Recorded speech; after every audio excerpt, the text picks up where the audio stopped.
어떤 사냥꾼이 사냥을 하기 위해 숲속으로 들어갔습니다. 마침 나무 위에 까치 한 마리가 앉아 있는 것이었어요. 옳다구나 하고 사냥꾼은 활을 그 까치를 향해서 겨냥했습니다. 활 시위를 막 당기려고 하는데 뭔가 이상한 거예요. 까치가 사냥꾼이 다가가는 것에 관심도 없고 곧 지금 화살이 날아오는데 전혀 두려워하지 않는 거예요. 무슨 뜻이에요? 못 본 거잖아요. 이상하다 싶어서 더 가까이 가보니까, 그리고 그 까치의 시선을 따라가 보니까 까치가 사마귀 한 마리를 노려보고 있는 것이었어요.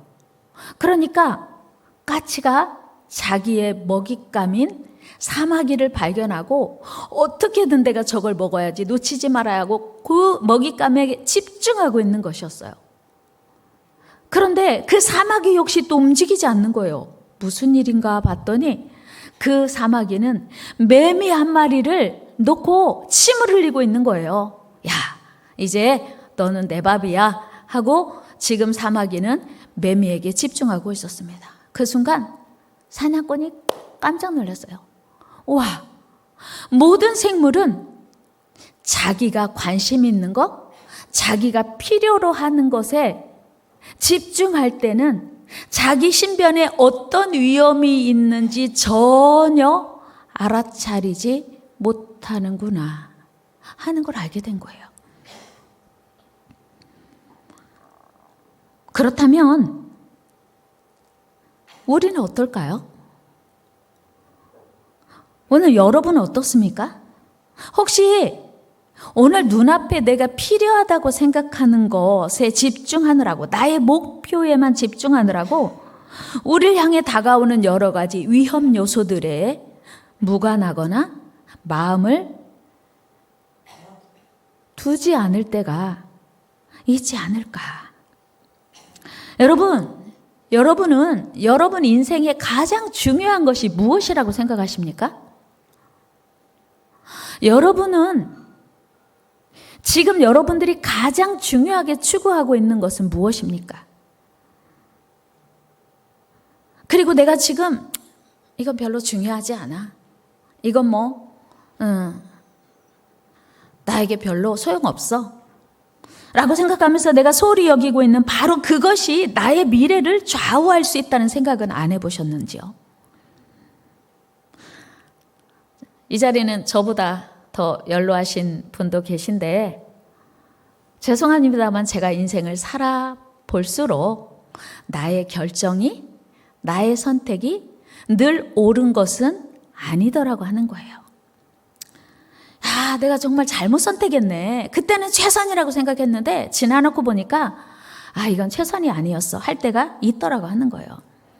우리는 매 순간 지혜롭고 현명한 선택을 한다고 합니다. 그러나 지나놓고 나니까 나의 선택이, 나의 결정이 꼭 지혜로운 것, 꼭 현명한 것, 꼭 바른 것은 아니더라고 하는 사실이에요.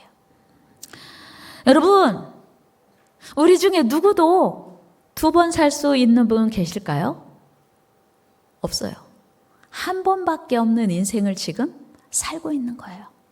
그렇다면 한 번밖에 없는 인생을 지금 살아가고 있는데 매 순간 지혜롭고 현명한 선택을 해야 하지 않겠습니까? 매 순간 후회하지 않는 선택을 해야 하지 않겠습니까?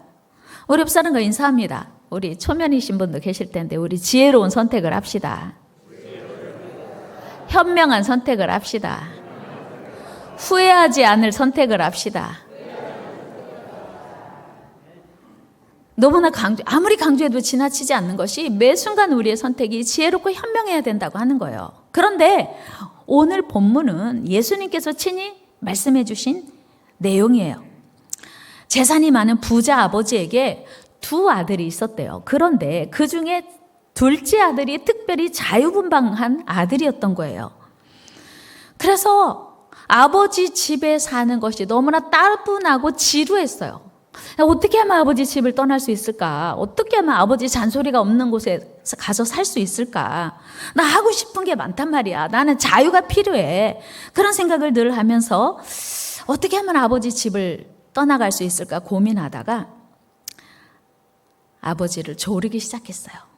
아버지, 저 이제 아버지 집에 사는 거 너무 질렸어요. 아버지 집을 떠나면요 너무 행복할 것 같아요. 그러니 저에게 유산을 좀 주세요. 여러분, 유산은 언제 받는 거죠? 아버지가 돌아가시면 자연스럽게 받는 게 유산이에요. 그런데 이 둘째가 생떼를 쓰면서 이제 아버지 유산을 미리 달라는 거예요. 그래서 아버지는 할 수 없이 막무가내로 이제 재산을 내놓으라고 하는 둘째에게 재산을 나누어 줍니다. 우리 본문 12절 말씀 한번 같이 읽어요. 시작.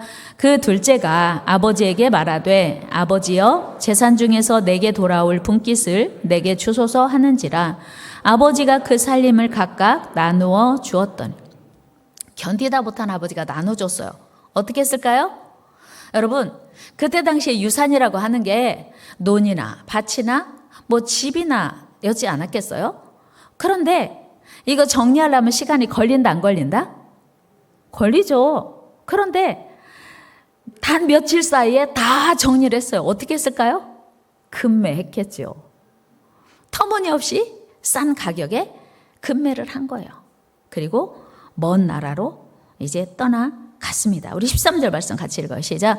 그 후 며칠이 안 돼요. 둘째 아들이 재물을 다 모아가지고 먼 나라에 가 거기서 허랑방탕하여 그 재산을 낭비하더니. 여러분은 집이 좋습니까? 집만 아니면 다 좋습니까?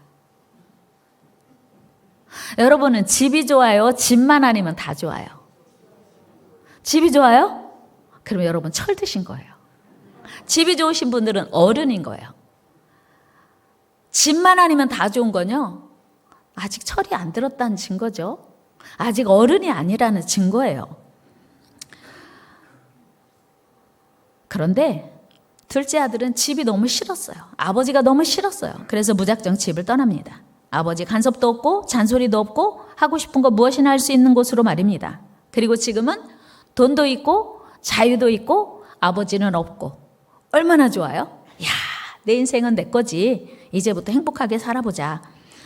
이보다 더 좋을 수는 없었습니다. 그리고 너무나 행복했습니다. 그는 지금 자신이 얼마나 위험한 상황에 놓여 있는지 일도 관심 없었어요.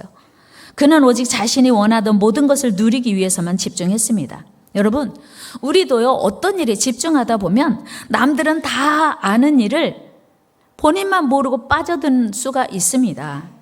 보이스피싱에 속는 사람들 보면요, 누가 봐도 이거는 보이스피싱이에요. 그런데 그 순간 분별을 못하고 그 순간 판단이 안 되는 거예요. 왜요? 미혹됐다 그런 얘기예요. 한번 이 미혹을 받으면요, 그 사람 말이 진리인 것 같거든요. 당신 개인정보가 유출돼가지고 당신이 가지고 있는 통장에 돈이 다 지금 없어지게 생겼습니다. 빨리 그 돈 찾아다가 어디에다가 놓으십시오. 그 말이요, 진짜 같아요. 여러분, 누구나 한번 잘못된 일에 미혹이 되면 판단력이 흐려지고 분별을 못할 때가 많습니다. 오늘 아침 뉴스 보신 분 혹시 아실 텐데 어젯밤에 이태원에서 할로윈 축제에 갔던 젊은이들이 어젯밤에만 146명이 죽었대요. 술집으로 들어가는 그 좁은 골목에 한꺼번에 너무 많은 사람이 몰리는 바람에 가만히 있어도 저절로 떠밀려가는 상황인데 누가 넘어지니까 그 위에 계속 넘어져서 압사한 거예요.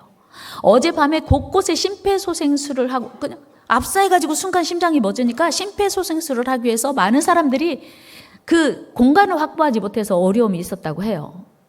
그 자리에서만 죽은 사람이 40명.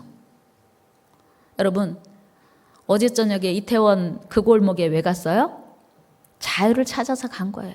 쾌락을 찾아서 간 거예요. 행복을 찾아서 간 거예요. 그런데 잘 갔어요? 잘못 갔어요? 그걸 알고 갔어요? 모르고 갔어요? 모르고 갔죠. 여러분, 오늘 우리는 진짜 현명하게 선택하고 현명하게 결정한다고 하지만 지나놓고 보면 그건 옳은 선택이 아니었어 할 때가 한두 번이 아니었더라고 하는 거예요. 어젯밤에 그 현장에 있다 살아나온 한 사람이 인터뷰한 내용을 보니까 그 술집 골목으로 들어가는 좁은 그 길에 진짜 많은 사람이 뛰어들어가고 있는데 이분 표현이 불구덩이로 뛰어들어가고 있는 것 같았다. 불구덩이로 뭐 하려고 뛰어들어갔어요? 죽으려고. 그 사람들은 그런데 뭐 하려고 뛰어들어갔어요?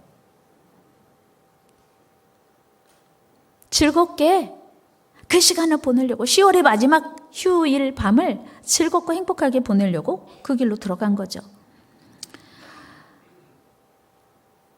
그래서 우리는 때로 이런 생각해야 돼요. 내가 지금 가고 있는 길이 맞나?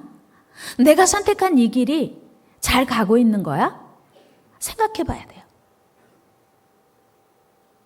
나는 옳다고 생각했는데 내가 지금 망할 길을 선택한 건 아니야? 내가 지금 죽을 길로 들어선 건 아니야?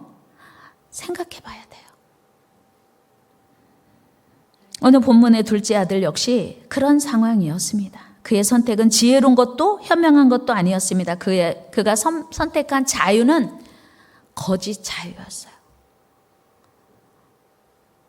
죽음으로 가는 자유였어요. 망할 자유였어요. 그가 가지고 있던 돈 얼마 지나지 않아서 바닥이 나고 말았습니다. 돈이 떨어지니까 그 많던 친구도 다 떠나고 그를 기쁘게 해줬던 기쁨도 친구도 자유도 모두 다 떠나갔습니다. 그는 당장 끼니도 해결할 수 없을 만큼 어려운 상태에 이르게 되었었고 마침내 그 나라에 흉년이 들었습니다. 여러분, 우리에게 어려움이 올 때면 한 가지만 오는 게 아니더라고요. 어려움이 올 때면 2중 3중으로 같이 와요. 그걸 보고 뭐라 그러죠? 우리말로 속담으로 하면 엎친 데 덮쳤다고 하고요. 사자성어로 하면 설상가상이라고 하죠. 서리가 내렸는데 눈이 오는 거예요. 얼마나 미끄럽겠어요? 우리는 지난 3년여 동안 코로나 때문에 지금도 여러분 마스크 쓰고 계시지만 얼마나 힘들고 어려운 시간을 보냈습니까? 야, 드디어 정부에서 이제는 엔데믹이다. 그래서 우리 좀 편하고 자유롭게 살 수 있을 줄 알았어요. 그런데 삼고시대가 도래한 거예요. 삼고시대가 뭐죠? 고물가, 고금리, 고환율. 누구도 살만하다 말하지 않아요. 코로나로 지치고 힘든 우리들에게 뭔가 서광이 비치는가 했는데 오히려 엎친 데 겹친 격으로 고물가, 고금리, 고환율 시대를 우리는 지금 살아가고 있습니다. 여러분 얼마나 힘들고 어려우십니까? 지금 둘째 아들이 그런 상황에 처하게 된 거예요. 돌파구는 뭘까? 그는 한음수 없이 남의 집 머슴살이라도 해야 연명할 형편이었습니다. 그러나 그마저도 쉽지 않았습니다. 돼지가 먹는 쥐염 열매로라도 허기진 배를 채우려 했지만 그마저도 주는 사람이 없었습니다. 우리 16절 말씀 읽어요. 시작. 그가 먹는 주는 자가 없는, 돼지가 먹는, 사람이 먹는 돼지 감자 아니고 돼지가 먹는 쥐염 열매로라도 배를 채우려고 했는데 그마저도 주는 사람이 없어서 하루하루 버티기가 너무 힘들었던 거예요. 아버지 집을 떠날 때만 해도 전혀 생각지 못한 상황입니다. 여러분, 대부분의 사람들은요, 가진 것이 많고 누릴 것이 많고 건강할 때는 영원히 이 상태가 계속될 거라고 착각해요. 여러분 지금 건강하시죠? 축하드립니다. 여러분 9988-234 꼭 하시기를 축복해요. 그런데 내가 원치 않아도 나도 모르는 사이에 건강이 무너지는 날이 와요. 나도 모르게 내가 가지고 있던 내 거라고 생각했던 것들이 다 내 손에서 빠져나가고 사라지는 날이 있더라고 하는 거예요. 둘째 아들 역시 돈만 있으면, 아버지만 없으면 충분히 행복할 것 같았어요. 멋진 인생 살 수 있을 거라고 자신만만했습니다. 그런데 둘째는 이제 아무것도 없는 빈털터리가 된 상황에서야 자기의 판단이 완전한 착각이요 실수였음을 깨달았습니다. 그는 아버지 곁에 있을 때가 돈은 좀 부족하고 자유는 없어도 그때가 가장 안정되고 행복했음을 뼛속 깊이 깨달았습니다. 그러나 이제 후회해도 소용없는 일, 새로운 결단을 할 필요가 있었습니다. 적어도 우리 아버지 집에 가면 종도 많지만 그 종들은 굶지는 않는데 난 여기서 죽을 것 같아. 이제 이러다가 며칠 더 지나면 정말 굶어 죽을 것 같은 거예요. 꼼짝없이 죽을 것 같은 그런 상황에 정말 죄송하고 면목 없지만 아버지 집으로 다시 돌아갈까? 그 생각이 든 거예요. 아버지가 꾸중하면 어떻게 하지? 야, 아버지가 그 돈 다 어떻게 했냐고 물어보면 뭐라고 말씀드리지? 아니야, 아버지 집에 가면 안 돼. 그런데 아버지 집에 돌아가지 않는 선택을 할 수가 없었던 게 아버지 집이 아니고는 다른 길이 없는 거예요. 그냥 곧 죽을 것 같은 거예요. 그는 용기를 내어 아버지 집으로 돌아갈 결심을 합니다. 둘째 아들은 마침내 아버지 곁으로 돌아갑니다. 집 나간 아들을 애타게 기다리던 아버지는 멀리서 힘없이 축 늘어져서 걸어오는 아들을 보고 달려가요. 맨발로 달려가요. 여러분, 오랜만에, 아주 오랜만에 보는 아들 마스크 쓰고 오면 알아봐요, 못 알아봐요? 마스크 썼는데 살이 10kg 빠졌어요. 알아봐요, 못 알아봐요? 살이 많이 빠졌는데 어떻게 마스크 썼다고 아들을 못 알아볼 수 있겠어요? 어떻게 살이 10kg 빠졌다고 못 알아볼 수가 있겠어요? 이 아버지도요, 멀리서 오는데 벌써 아들인 거예요. 달려나가서 내가 너를 얼마나 기다렸는 줄 알아? 가서 목을 끌어안고 환영해 주십니다. 우리 21절 말씀 같이 읽어요. 시작. 이에 일어나서 아버지께로 돌아가니라. 아직도 거리가 먼데 아버지가 그를 보고 측은히 여겨 달려가 목을 안고 입을 맞추니, 아버지 저 냄새나요. 저 씻은 지 오래됐어요. 아버지 돈 하나도 없어요. 죄송해요. 얼마나 아버지께 죄송해서 할 말이 많겠어요. 아버지는 그런 얘기 아무것도 중요하지 않아요. 괜찮아. 중요하지 않아요. 아버지, 저는 이제 아버지의 아들로 돌아온 게 아니에요. 저 종으로 하나 써주세요. 그런 이야기 하고 있어요. 21절도 같이 읽어볼까요? 시작. 아들이 이르되 아버지, 내가 하늘과 아버지께 죄를 지었사오니 지금부터는 아버지의 아들이라 일컬음을 감당치 못하겠나이다 하나. 상관없어요. 아버지는요, 안 씻어서 냄새가 나든 살이 10kg가 빠졌든 뭐 머리가 그냥 까치머리가 됐든 상관없는 거예요. 아버지는요, 아들이 그냥 돌아온 것만 해도 너무 기뻐서 종들에게 명령합니다. 우리 아들 제일 좋은 옷 내어다 입히고 손에 가락지 끼우고 발에 신을 신기라는 거예요. 우리 22절 말씀 읽어봅니다. 시작. 아버지는 종들에게 이르되 제일 좋은 옷을 내어다가 입히고 손에 가락지를 끼우고 발에 신을 신기라. 무슨 뜻이에요? 우리 아들이라는 거예요. 아무리 많은 재산을 가서 허비했어도 아들이라고 하는 거예요. 그렇습니다. 어떤 아버지가 아버지를 버리고 떠나가면서 아버지 재산까지 다 가지고 나가서 탕진했다 해서 너는 내 아들이 아니야, 이렇게 하는 아버지가 있겠습니까? 여전히 아들이죠. 아무리 부모에게 죄를 졌어도 아들은 아들인 거예요. 여전히 아들이에요. 그리고 아버지는 종들에게 살진 송아지를 잡아다가 기쁨의 잔치를 열라고 말씀하십니다. 여러분, 여기서 아버지는 우리 하나님이세요. 둘째 아들은 신앙생활이 부담스럽고 귀찮다고 멀리 떠난 성도들입니다. 한 번밖에 없는 인생, 내 맘대로 살고 싶다고, 내가 하고 싶은 대로 살겠다고 하나님을 떠난 영혼들이에요. 여러분, 우리가 하나님을 믿다가 낙심할 수 있어요. 하나님을 믿다가 포기할 수도 있습니다. 어떤 이유로든 잠깐씩 하나님을 떠날 수도 있습니다. 그러나 둘째 아들처럼 때로 흉년 만나고 시련을 만나고 마음이 공허하고 외로워지면 그때가 바로 하나님께 돌아와야 할 때예요. 뭔가 배고픈 건 아닌데 뭔가 2% 부족한 걸 느끼면 그때가 하나님께 돌아와야 할 때라고 하는 거예요. 여러분, 우리 아버지 품 안에서 삽시다. 아버지 안에서 삽시다.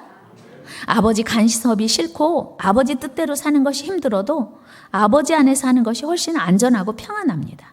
여러분, 물고기가 물을 떠나면 자유다, 죽는다. 죽어요. 물고기는 물 안에 있을 때가 가장 행복하고 안전합니다. 그런데 여러분, 우리의 때조차도 하나님의 손에 있습니다. 우리의 시간표는 우리가 알 수 없어요. 마치 까치가 사냥꾼의 화살이 날아오는 것도 눈치채지 못하고 그까지 사마귀 한 마리 먹겠다고 노려보고 있는 것과 무엇이 다르겠습니까? 여러분, 자기 생명 끝나면 사마귀가 10마리가 있든 100마리가 있든 무슨 상관이에요? 무슨 이익이에요? 여러분, 사마귀에게 매미가 100마리가 있든 1000마리가 있든 무슨 유익입니까? 자기 생명 끝나는데. 우리 하나님께 돌아갑시다. 우리 하나님께 돌아갑시다. 하나님께 나아갑시다. 하나님 간섭이요, 귀찮아요. 하나님 믿는 거 피곤해요. 하나님 믿으면 손해예요. 헌금도 해야 되고, 교회 안 다니는 분도 다 알아요. 11조도 해야 되고. 하나님 믿으면 손해보는 것 같거든요. 그리고 안 나오면 또 나오라고 전화하고 얼마나 귀찮아요. 그런데 여러분, 하나님 아버지와 함께 할 때가 가장 안전하고 행복하다는 사실이에요. 여러분, 지금이 기회예요. 오늘이 기회입니다. 더 늦기 전에, 더 많은 어려움이 오기 전에 지금 돌아가야 돼요. 우리 애타게 기다리시는 아버지께 돌아가야 돼요. 옛날에 그런 노래 있었죠. 여기 아시는 분 많을 텐데, 늦기 전에. 아시죠? 누가 했어요? 늦기 전에 빨리 돌아와줘. 사랑을 기다리는 거예요. 하나님도 오늘 우리에게 늦기 전에 빨리 돌아와라 말씀하십니다. 혹시 이 자리에 계신 여러분들 중에 목사님, 저는 한 번도 교회를 떠난 적 없어요. 전 예배를 한 번도 빠진 적 없어요. 이런 분들 혹시 계실 거예요. 왜 근데 저보고 돌아오라고 해요? 오늘 성경에 우리 읽지 않았지만 큰아들이 나와요. 오늘 부자 아버지에게 두 아들이 있었다고 제가 말씀드렸잖아요. 큰아들이요, 큰아들. 한 번도 아버지 집을 떠난 적 없어요. 한 번도 아버지와 갈등 관계를 일으킨 적 없어요. 겉으로 보면 문제 없는 것 같아요. 그런데 우리 아버지는 꼰대야. 하나님 아버지 믿는 거 하나님 꼭 꼰대 같아. 왜 내가 하고 싶은 거 못하게 할까? 왜 하나님은 꼭 자기 뜻대로만 하라 그래? 교회를 떠나지 않았지만, 예배를 빠지지는 않았지만, 봉사도 여전히 하지만 나 하나님 마음에 안 들어. 나 하나님 하라는 대로 하기 싫어. 이렇게 반항하고 있었다면 큰아들인 거예요. 그래서 많은 학자들이요, 성경에 누가복음 15장에 나오는 탕자는 작은 아들만이 아니고 큰 아들도 탕자다 이렇게 얘기해요. 혹시 이 자리에 계신 여러분 중에 하나님 믿는 게 너무 힘들고, 하나님 믿는 게 너무 귀찮고, 나 좀 쉴까? 왜 이렇게 하라는 게 많아? 이런 마음에 불만이 오고 있었다면 여러분은 갈 데 없는 큰 아들인 거예요. 하나님 믿는 게 기쁨이 되기를 축복합니다. 하나님 믿는 게 감사가 되기를 축복합니다. 여러분, 다윗은요, 하나님 성전에서 문지기로 하루를 사는 것이 세상에서 첫날 사는 것보다 더 기쁘고 행복하다고 고백하고 있어요. 우리 같이 한번 말씀 읽어봐요. 시작. 주의 궁정에서의 한 날이 다른 곳에서의 첫날보다 나은즉 악인의 장막에 사는 것보다 내 하나님 성전 문지기를 있는 것이 좋사오니. 아멘. 여러분, 성전 문지기가 뭐가 좋아요? 그런데 다윗은요, 세상에서 내가 하고 싶은 대로 사는 첫날보다 하나님의 문지기로 있는 것이 좋다고 고백합니다. 왜 그렇습니까? 하나님을 떠난 자유는 가짜 자유이기 때문이에요. 거짓 자유이기 때문이에요. 우리가 생각할 때 얼핏 보기에는 하나님을 떠나면 진짜 자유인 것 같아요. 내 마음대로 사니까 행복할 것 같은데, 하나님을 떠난 자유는 가짜 자유인 거예요. 다 같이 해봅시다. 하나님을 떠난 자유는 가짜 자유다. 우리를 유혹하는 거짓 자유예요. 아버지를 떠나면 자유가 아니고 고통의 시작이에요. 여러분, 아버지와 멀어지셨습니까? 지금 우리를 애타게 기다리시는 아버지께로 돌아갑시다. 지금이 기회예요. 지금이 아버지께로 돌아갈 기회입니다. 우리 모두 그 사랑의 아버지, 우리 삶의 주인이신 아버지, 우리의 길을 계획하시고 인도하시는 아버지께 지금 나아가 영원토록 하나님이 주시는 은혜와 사랑을 누리기를 주의 이름으로 축복합니다.